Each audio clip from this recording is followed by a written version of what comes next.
Now we will discuss traces of nanoparticle. এই যে nanoparticle গুলো যে তৈরি হলো, তাহলে এই ন্যানোপার্টিকেল গুলো কি সত্যি সত্যি ট্রেস করা যাচ্ছে? যে আমরা 12 সির পরে তো বলছি যে কোনো পার্টিকেলস নেই, বাই দ্য থ্রু দ্য ন্যানোপার্টিকেলে কাজ করবে, তাহলে এই ন্যানোপার্টিকেল গুলো আমার 30, 200 এইসব পাওয়ারে এই ট্রেস এই ন্যানোপার্টিকেল গুলো কি পাওয়া যাচ্ছে? হ্যাঁ, এগুলো পাওয়া যাচ্ছে বাই দ্য ইলেকট্রন মাইক্রোস্কোপি, কিন্তু আমরা এগুলো ট্রেস করতে পারি। যেরকম ধরুন 10, that is the transmission electron microscopy. এখানে কি হয় যে where a high electron beam is transmitted through ultra thin specimen, electron interact with the specimen and transmitted electrons are focused by electromagnetic lenses to form a high resolution image on detector. তার মানে আমরা ডিটেক্টরে কিন্তু এই nano particle গুলো কিন্তু trace করতে পারছি by transmission electron microscopy. Another electron microscopy, that is the SEM, that is the scanning electron microscope. It is a powerful imaging technique to study surface morphology, particle size, elemental composition, surface coating, evolution at the micro nanoparticle, micro and the nanometer scale. তার মানে এখানে কিন্তু আমরা already এটা দিয়ে আমরা সেই nano পার্টিকেলের সাইজটা কিন্তু বুঝে নিতে পারছি। আমরা নিজেরা দেখেছি যে এর আগে যে ট্রাইচুরেশনে আমরা কি হয় যে 100 ন্যানোমিটারের নিচেও কিন্তু পার্টিকেলগুলো তৈরি হচ্ছে, কিন্তু এই সেমের মাধ্যমে আমরা তার ডায়ামিটারটাও কিন্তু মাপতে পারছি। তো another process is the AFM, that is the atomic force microscopy. এখানে কি হয়, to detect nanoparticle in high dilution, visualize silica nanostructure, study nanobubbles, analyze surface roughness after succussion.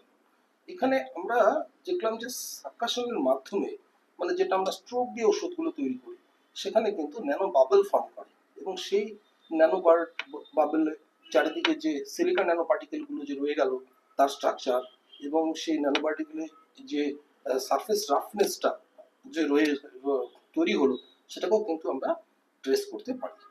Another process is the ICP-MS, that is the inductively coupled plasma mass spectroscopy. এটা কি করে, এখানে we can detect the presence of element concentrations, isotopic signature and isotopic signature. তার মানে এখানে, and this concept is yet not proved in cytological trial. এখানে আমরা দেখতে পাই যে যে elemental concentration of the nano particles, সেগুলোকে আমরা বুঝতে পারি কতটা কনসেন্ট্রেশনে আছে। এবং এখানে আরেকটা কনসেপ্ট, একজন renowned physicist doctor AC Dutta এর উপরে একটা কিন্তু আর্টিকেল লিখে গেছিলেন উনি, যে একটা আইসোটোপিক সিগনেচার। তার মানে এখানে কি ঘটনাটা ঘটে, যে আমরা যখন সাকাশনটা দিই, স্ট্রোকটা দিই, in the presence of light কি হয়, ছোট ছোট আইসোটোপ তৈরি হয়।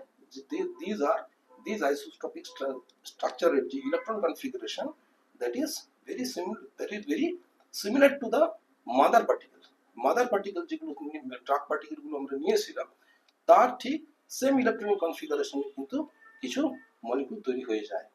কিন্তু এটা এবার এই যে ন্যানো পার্টিকেল গুলো যে তৈরি হচ্ছে, এটা কিন্তু উনি একটা কনসেপ্ট দিয়েছিলেন, সেটা জার্নালে বেরিয়েছিল।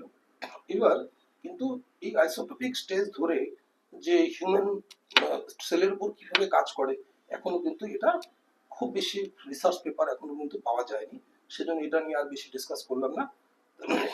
তাহলে আমরা এই আলোচনার মাধ্যমে বোঝা গেল যে আর কোনো কনফিউশন কিন্তু আর রইল না, যে আমাদের হোমিওপ্যাথিক মেডিসিন হাই ডাইলিউশনেও কিন্তু মেডিসিনগুলোকে ট্রেস করা যায়।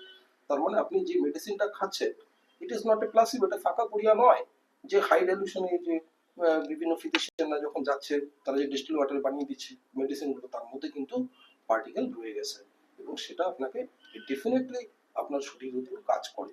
তো এবার আমরা নেক্সট ভিডিওতে আলোচনা করব যে এই যে ন্যানো পার্টিকেল গুলো কি করে সেল সেন্সিটাইজ করে, কি করে সেলের উপর কি কাজ করছে, আমরা সেকেন্ড পার্টে সেটা আলোচনা করব। ওকে, থ্যাংক ইউ।